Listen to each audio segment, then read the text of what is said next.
Hello students, how are you? I hope you all will be safe in your homes with your parents and with your friends and family members. चलिए अपनी study को आगे बढ़ाते हैं। कल मैंने आपको बताया था प्रेजेंट कंटिन्यूअस टेंस का जो वीडियो चल रहा है उसमें कल मैंने आपको शेयर किया था स्टेटिव वर्ब्स। आज मैं आपको बताने जा रहा हूं डायनेमिक वर्ब्स के बारे में। डायनेमिक वर्ब्स स्टूडेंट, सबसे पहले ये जान लीजिए कि डायनेमिक वर्ब्स होता क्या है।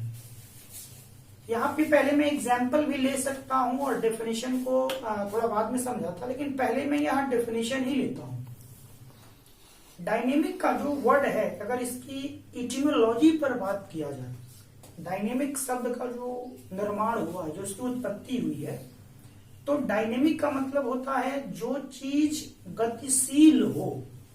ध्यान दीजिएगा, विज्ञान के शब्दों में जो चीज गतिशील हो, यानी जिसके अंदर गति हो। ध्यान रखिएगा, जिसके अंदर गति होता है वो चीज कभी अस्थायी नहीं हो सकता, उसमें निरंतर एक परिवर्तन होता है। ये अलग बात है कि वो परिवर्तन हम महसूस कर पाए या न कर पाए।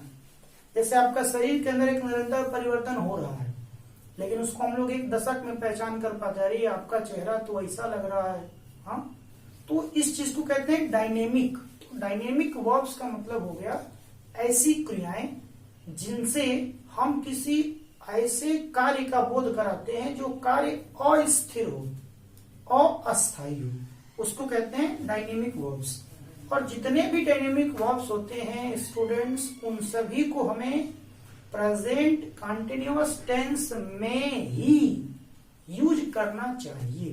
देखिए, स्टेटिव में और डायनेमिक में एक बड़ा अंतर आ गया। स्टेटिव के बारे में मैंने क्या कहा, anyone should use stative verb in simple present tense, but here what I am saying, anyone or everyone should use dynamic verbs in present progressive tense। चलिए अब आपको बताते हैं डायनेमिक वर्ब्स को सुविधा के हिसाब से हम लोग 4 कॉलम्स में बांट सकते हैं। ये पहला हो गया आपका टेम्पोरेरी एक्टिविटी।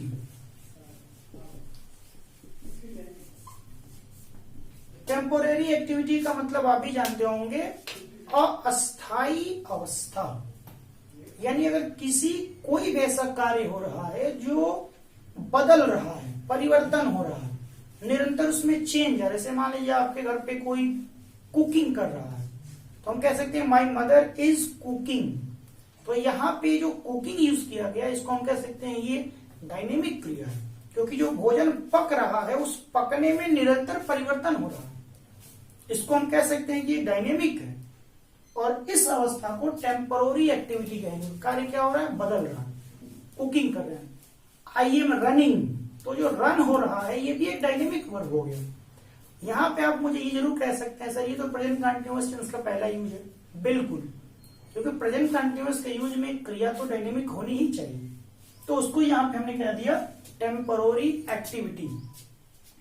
दूसरा इसको हम कह सकते हैं, यहां पे आपको बहुत ध्यान देना होगा, बॉडीली सेंसेशन। देखिए, शारीरिक, और ये सेंसेशन को अगर मैं ट्रांसलेट करूं हिंदी में तो उत्तेजना कह सकते हैं।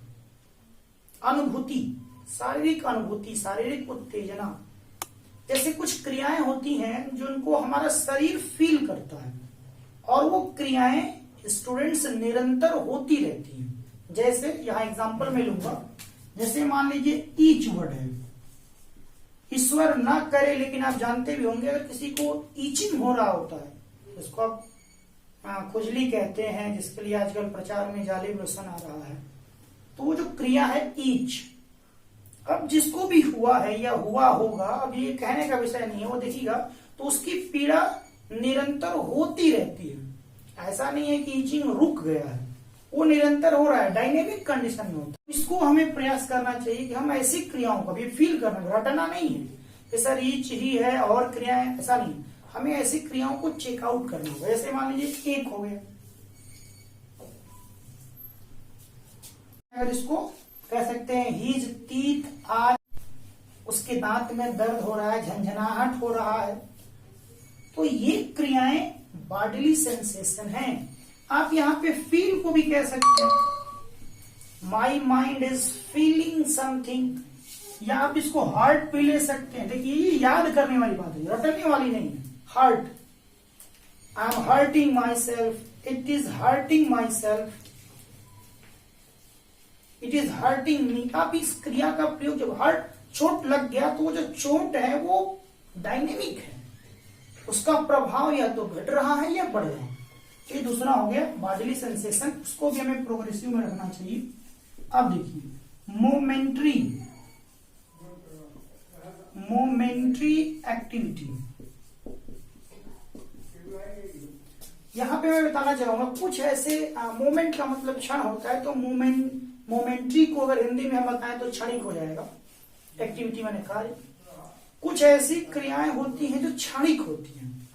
अब ये यूनिट ऑफ टाइम है, I hope you all must have heard this word क्षण, this is the unit of time. तो क्षणिक का मतलब ट्रांजिटरी हो गया, जिसका पतन हो, जो खत्म हो जाए, जो कम समय के लिए हो। जैसे मान लीजिए सूर्य अस्त हो रहा है, तो जो सेटिंग वर्ड है हम कहेंगे सन इज सेटिंग। तो वहां पे जैसे मान लो मैंने कहा कि सन इज सेटिंग, तो ये जो सेटिंग है इसको हम कहेंगे कि ये डायनेमिक है, क्योंकि सूर्य अस्त हो रहा है ना, डायनेमिक। जैसे मान लीजिए एरोप्लेन लैंडिंग करता है, अब वो लैंडिंग कर रहा है तो अब इसको हम लैंड से नहीं कह सकते हैं, डायनेमिक है। वो उतर रहा है ना, उस समय उतरने में भी एक क्रिया होगी और वो ट्रांजिटरी होगा, चेंजिंग करता होगा, इसको कह देंगे मोमेंट्री एक्टिविटी। एक और होता है ग्रेमेरियंस, उसके पक्ष में भी होते हैं, वॉलुंटरी एक्टिविटी। वॉलुंटरी एक्टिविटी का मतलब हो गया स्टूडेंट्स ऐच्छिक क्रियाएं। यहीं पर मैं बताऊंगा कि जितना भी आप स्टेटिव वर्ब यूज किए, अगर आप उसको ऐच्छिक करना चाहते हैं, कोई योजना बना के कहना चाहते हैं, किसी स्पेसिफिक पर्टिकुलर पर्सन के साथ कहना चाहते हैं, तो हर स्टेटिव वर्ब को आप वॉलुंटरी बना सकते हैं। जैसे आप कह सकते हैं I am smelling this flower. अभी कल के वीडियो मैंने स्मेल को स्टेटिव वर्ब कहा था, लेकिन यहां पे जब मैं पार्टिकुलर के साथ, मेरी इच्छा है मैं उसको सुन रहा हूं, I am hearing my case, तो यहां पे मैं हियरिंग भी कह रहा हूं, तो उसको कह सकते हैं voluntary activity. Students, these are the 4 types of dynamic verbs, and in my previous lectures sessions I had discussed about the concept, means identification of present continuous tense, structures of present continuous tense, then the usage of present continuous tense with its exceptions, where you should use, where you should not use, how you should use, how you should not do। इन सभी बातों पे हम लोगों ने अच्छे से discussion किया। आने वाले दिनों में हो सकता है मैंने वीडियो इसके आगे लिटरेचर पे आए, लेकिन मुझे याद रहता है कि मैंने टेंस में कहां तक पढ़ाया है। टेंस, टाइम और टेंस यात्रा शुरू हुई थी, प्रेजेंट इंडेफिनिट का वीडियो मैंने बनाया, उसके बाद प्रेजेंट कंटिन्यूअस का यस आखिरी वीडियो है। आपके पास जो भी ग्रामर की बुक होगी उसके एक्सरसाइज में अगर आप जाएंगे तो प्रेजेंट कंटिन्यूअस टेंस के जितने भी एक्सरसाइज होंगे उसको आप कर सकते हैं। प्रैक्टिस करना ही चाहिए। ऐसा कहा जाता है कि प्रैक्टिस मेक्स मैन परफेक्ट, करत करत अभ्यास। उसका अभ्यास को नहीं करेंगे तो ये जो फार्मूला है जब तक कि अप्लाइड नहीं होगा, प्रैक्टिकल नहीं होगी, ये भूल जाएगा।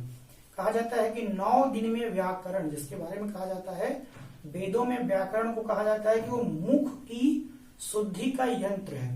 हमारे मुख को, वेद रूपी मुख को शुद्ध करने वाला कोई तत्व है तो व्याकरण है। तो इसको हमें बार बार रिपीटेड प्रैक्टिस करना चाहिए। इसको आप करेंगे। अब टेंस पे यदि कोई वीडियो जब मिलेगा आपको तो ठीक इसके आगे प्रेजेंट परफेक्ट का मिलेगा। यूट्यूब पे सारी वीडियोस अवेलेबल हैं। मुझे आशा है कि आपको प्रेजेंट कंटिन्यूअस टेंस समझ में आया होगा, आपने इसका आनंद उठाया होगा और आप अपना अभ्यास भी लगा रहे होंगे। अंत में यही कहूंगा, stay safe and keep learning. Okay, thanks.